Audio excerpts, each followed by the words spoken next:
75 years.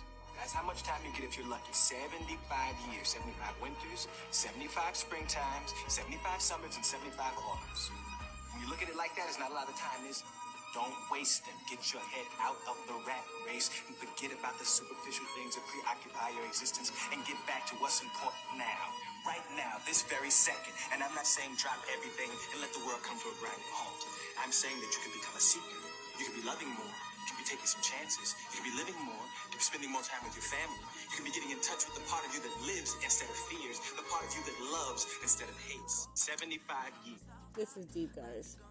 And and this also throws me off whenever we hear that the retirement age is going up and the expected retirement is at like 65, which means that 75 you only get 10 years, and that's like at the most. Like it's very rare I see someone over the age of 70 who is healthy enough to actually live an active lifestyle. So I mean, this is deep, guys. Cherish your time. Use it wisely. Next. Hates. These beautiful things that I've got. I want you, I need to walk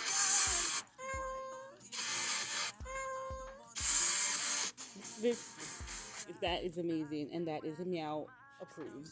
Next. With my health insurance, and I said, hey guys, why did you deny my claim? And they said, hey girl, sorry, we're actually using AI now. So the AI said that this claim is not good. And I was like, oh hey, can you tell me why? Because I went to a doctor I've been to in the past, at a location I've been to in the past, with an insurance I've had in the past. Should be all good, right? Should be very chill. And they said, no, we can't tell you why it got denied. As someone that works professionally with AI all day, I love a good AI. This is not a good AI though. Do you guys want to guess what I went to the doctor for? Because I know you're probably thinking, oh, it's something controversial, it's something complicated, the AI couldn't quite figure out if it was okay or not. Maybe she got lip filler and tried to charge it to her insurance. It was my annual physical, which I think Obamacare made it so that you quite literally have to cover the annual physical. So most health insurance companies still do cover the annual physical, mine included. They said sometimes you can just wait for the AI to change its mind though. Okay, when will it do that? Because, as a technical person, I'm like, what does that actually mean? In theory, if you're using AI, it means you're running your code or you're running your model on the data that is my medical claim. Why would it change its mind? Are you just going to run it again one day, randomly? Is it best 2 out of 3? And they're like, well, ma'am, sometimes it just changes its mind. Okay, well, what if it doesn't change its mind? And they're like, oh, well, you can file a grievance. What has happened in this world such that I need to file a grievance that's like, you need to let me have an annual physical? And who told you you needed AI? I just got off the phone with my health insurance and I said, hey guys, why? Okay, guys, this is something that I keep saying over and over again. Like, relying on AI is not the answer, especially whenever it comes to this. Like, AI is basically coding and basically the biases of whoever the coder is. So if it's an insurance company and they want a reason to deny your claim, they're going to encode it into the AI. They're going to find any reason that they can charge you or upcharge you or like deny a claim so they can request like a cash payment or whatever it is. Like, they're going to protect themselves and their own assets. So, I mean, AI is not your friend. AI is being programmed against you. Why don't anybody see that? Next. On the date. If you're missing a bunch of teeth, Get hot in that kitchen, boy. And everything may not work properly. Still gotta cook. People gonna be coming with plates out. They gotta be fed. Whether you wanna go sit down and eat a plate yourself, and realize ain't nobody cook for you. You the chef, dog. Keep cooking. Get hot in that kitchen, boy. This guy seems like he knows something. And I mean, I really want to know, like, what it is.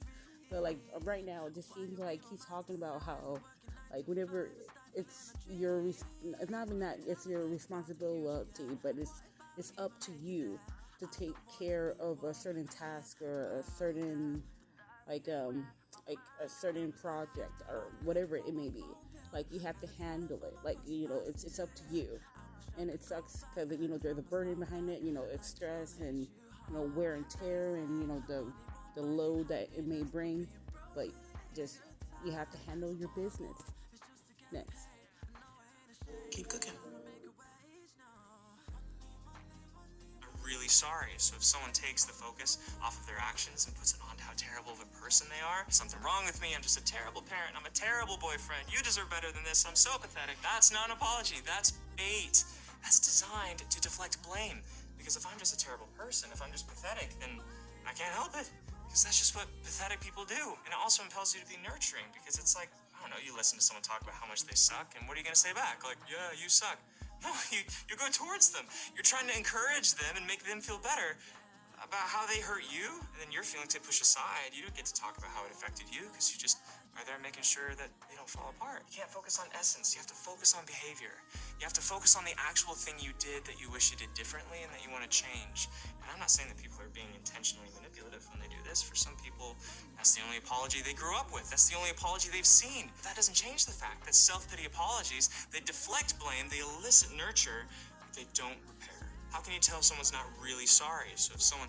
Oh, like this is also something that you also have to be aware of too. Like, the only advice that I have is like you have to.